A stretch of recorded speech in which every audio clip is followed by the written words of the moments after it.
Hello everyone, Tactical Lich here and welcome to another Mechabellum battle. Today I'll be starting with the speed specialist buffing the movement of my units, trying out a rush build. Specifically a crawler rush, which is extremely effective if you can get the subsidized crawler reinforcement, reducing the upgrade cost of crawlers down to 0. Anyways, our starting loadout are some sledgehammers and marksmen, so no crawlers on the field just yet. We'll be unlocking the unit and dropping a couple on the flanks. On the other hand, our opponent started with 4 arclights and 2 stormcallers. Our sledgehammers will be tanking some of those arclight shots so that they won't be obliterating our crawlers, and the 2 surviving marksmen will be picking off those arc lights, while the crawlers will be running straight for the backline, cleaning up the stormcallers. A very clean victory in the first round there, wiping out my opponent's board. Right before the crawlers could eat up the towers to earn those extra experience, the marksmen picked off the stormcallers, ending the battle slightly early. In round 2, we got super lucky here because 1. The subsidized crawler reinforcement actually appeared, and 2. It is very early in the game here, so we can actually maximize our benefit from it. With minus 50 to the upgrade cost of crawlers, we're essentially upgrading them for free. So what we're doing here is to spam the crawlers here. The more crawlers I upgrade, the more free value I get. On top of that, we have 2 speed upgrades for the crawlers. One is the Mechanical Rage, increasing the movement speed, stacking up with the Speed Specialist. We are making the crawlers go faster and faster. At the beginning of the round, the Stormcallers are laying waste to my front line here, but that's not a big deal because we have more and more crawlers getting into battle. The Sledgehammers, Arclights, and Stormcallers trying their best to shoot at the chaff, but they're just so fast. Most of the rocket shots from the Stormcaller missed, and the Arclights and Sledgehammers did not have enough time to clear out all my chaff. With the Crawlers absorbing the shots, the Marksmen were able to pick off my opponent's targets, and then the Crawlers will be wiping out my opponent's back line. Round 3, all these reinforcements are not quite good for the situation right now, so I decided to skip them all, getting a bit extra supply to bolster my ranks. Now here comes the fun part. The crawlers have accumulated enough experience for upgrades. I'm doing it for free because of subsidized crawlers, and that's already netting me 100 supply value. After spending some funds on upgrading the marksman, I decided to bolster my frontline a bit more, getting a tanky unit, the steel balls. They have enough health to tank the shots from arclights and sledgehammers, buying more time for the crawlers to get close. On top of that, their laser beams when charged up can pick apart sledgehammers pretty effectively. After that, I got a health upgrade in the research center, hoping my crawlers and steel balls can survive a bit longer. And that's all for deployment. Now time for battle itself. As you can see here, the steel balls are tanking pretty well, and when they get onto the arclights and sledgehammers, they are just doing so much damage with their charged up lasers. And because they are tanking, the marksmen at the back were able to provide some solid fire support, while the crawlers relatively unscathed as the attention of enemies' firepower are all on the steel balls. The crawlers are now able to get onto the stormcallers and the enemy backline, chewing up everything, including one of the towers. Now my push on the left failed because my opponent has 2 sledgehammer units over there, but the right flank was able to wrap around and clean up whatever's left on my opponent's side.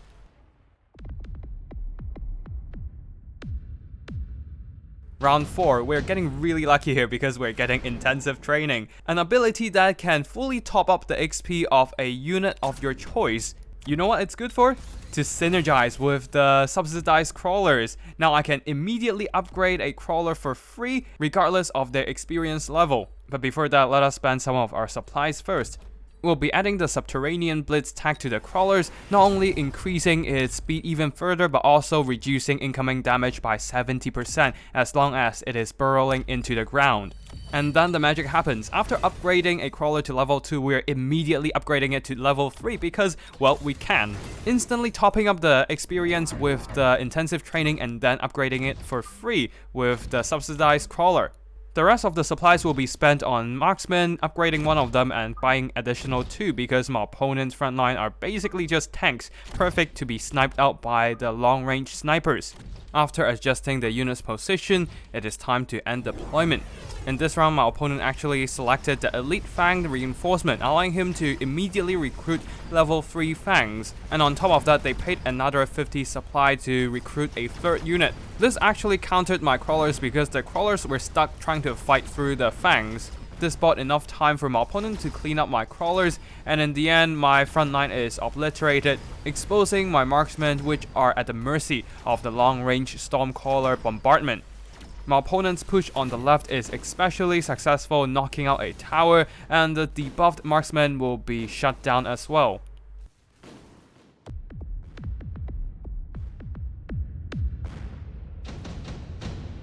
Round 5, I need to figure out something to deal with the fangs, and the nuke being such an expensive ability, I decided not to use it. Instead, I went for the skip to get more supplies, and now I'll be spending them on upgrading my units, especially getting those free upgrades for my blitzing crawlers. Now on 900 supply, I decided to hold on with the upgrade and think about what to do with the fangs. They're quite tough being level 3, and there's the possibility of getting shields to make them even tankier, so I need something that can quickly clear out chaff, and the Vulcan is the perfect choice. Especially with their large health pool, they can survive in the front line for quite a bit of time. I quickly placed them at the corners right in front of the fangs, and battle shall begin once more. Now, very unfortunate for my opponent there, they actually went for more fangs on the left side. That's not gonna stop my Vulcan at all, as it burns through all the chaff. Without the fangs to intercept the crawlers are now right on top of the sledgehammers, disrupting the targeting from the stormcrawlers and sledgehammers. The marksmen were able to sit back safely, picking off my opponent's sledgehammers and arc lights, while some of the crawlers actually survived the bombardment, now chewing through the stormcrawlers, doing some pretty nice damage. Still, the stormcrawlers managed to knock out one of the Vulcans before their tower got destroyed. But alas, these long-range artillery has no way to stop the blitzing crawlers. You can't see their actual models because they're underground right now, but you can see that once they get onto their targets, the stormcrawlers' health are rapidly dropping without anything shooting at them. Now round 6, I already have 2 Vulcans and I'm not intending to buy more, so we'll be skipping this round as well. Now first thing to do in deployment, upgrading all the units. Very important here, making them more survivable and do more damage to my opponents, which are also some upgraded units at level 2 or 3. I'll also get the Elite Marksman tag upgrade for the Marksman units. It increases attack and range proportionate to the level of the unit itself, so it can be very handy if your units are high level, just like now I have multiple level 3 Marksmen. Now after upgrading the crawlers to level 4, I decided to drop another intensive training onto one of the crawlers. Now they're on level 5. At this point, the subsidized crawler reinforcement is really paying dividends because I've upgraded 1 crawler to level 5, 1 to level 4, and 2 to level 2. That is a total of 450 supplies. There's still enough resources left for me to get 2 more units, so I'll be getting the double marksman in the middle, just trying to snipe out my opponent's sledgehammers. Now if you pay attention to the flanks, you can see that my opponent's firepower are focused around their own sledgehammers. That is because my speedy crawlers are able to get through the enemy's overwatch fire, getting extremely close to their targets, capturing the attention of my opponent's units. Unfortunately, my left flank faltered because they don't have level 5 crawlers, but on the right flank, the Vulcan survived and there are still a few crawlers burrowing through the ground, now threatening another unit of my enemy's army.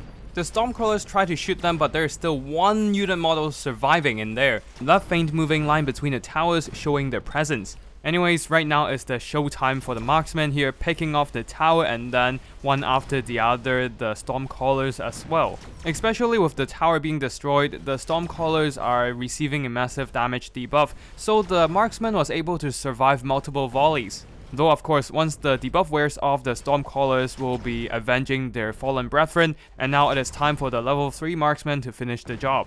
A decent win with not a lot of HP damage, but I am still in control of the battle.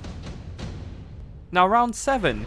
Since I've already spent so much supplies on getting tag for the crawlers, it is perhaps time for me to get the underground threat, which spawns a bunch of crawlers. Now of course, first things first, we'll be doing some upgrades, including crawlers and a bunch of marksmen. And then I contemplated where to put my underground threat, perhaps behind my enemies or on the side, and in the end I decided to put it on the flank. Now normal flanking deployment will require the units to spend a few seconds to spawn in the first time they got deployed. But this is not a normal deployment but an ability, so they jump straight into battle without any delay, leading to severe disruption of my opponent's army. At this point I still have over 1000 supplies, so I need to figure out how to spend them all, so more upgrades are incoming and then it is time to add more new units onto the field. But before that, since I'm so heavily relying on the crawlers, I'll be giving them the impact drill, adding more damage to their attacks. After the expensive third upgrade to the crawlers, all I can afford are a couple crawlers in the front line there, using their bodies to absorb some hits for the marksman in the middle. On the other hand, my opponent went for the underground threat as well, dumping them straight down the middle, trying to distract my marksman. Also, a couple missiles there on the flank, hoping to obliterate my advancing crawlers, but then again, because of the Vulcans in front, the sentry missiles will be going after the Vulcans, not exactly aiming at the crawlers. And because of them being level 4 and 5 right now, they have enough HP to tank multiple shots from Arclight and even surviving the flames ignited by the Stormcaller's missiles. And then they're just blitzing through my opponent's backline there, and my left flank push was very successful as well, as some of the summoned crawlers distracted quite a bit of firepower from the Stormcallers, even destroying some of those long-range missiles. There's actually still quite a few crawlers surviving because you can see those light dots emerging from empty space. Those were the surviving crawlers that are burrowed deep underground. Now round 8, very possibly the last round because my opponent is down to 600 HP only. I want to close the deal fast, so I'll be picking the Iron Blast. A very cool ability, essentially orbital laser, capable of dealing massive damage to anything in its path.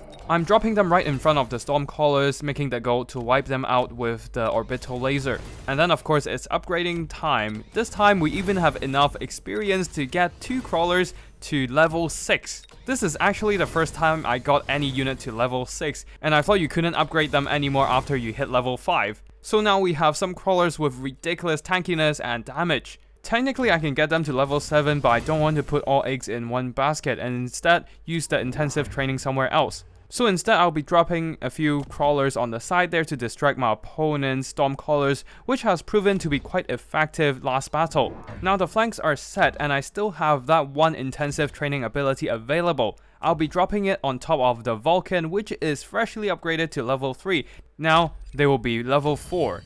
Honestly, my flanks are getting super strong right now with level 3 and 4 Vulcans and level 6 and level 3 crawlers. And at this point I still have 300 supplies to spend, but I dilly-dallied for a little too long there. Not sure how to spend the remaining funds. I was struggling between dropping a shield or some missiles, but then the countdown is soon ending and I'll be forced to go into battle with some funds left over. This isn't much of a problem because I'm still very confident in my army right now. My opponent dropping in 2 level 2 Vulcans, hoping to deal with my crawlers, but it might just be too late. Orbital lasers obliterating my opponent's Stormcaller support, and my crawlers coming in from all angles are just too many for the Vulcans to handle. A few level 6 crawlers actually survived the flamethrowers and now eliminating the last of my opponent's units. With all the speed boosts, they managed to close in their targets super quick, minimizing the damage they take before going into melee contact. Overall, a really fun game with the crawlers. I really enjoy playing it and I hope you enjoy watching it as well. That's all for today and I'll see you in the next one. Tacticalich signing out.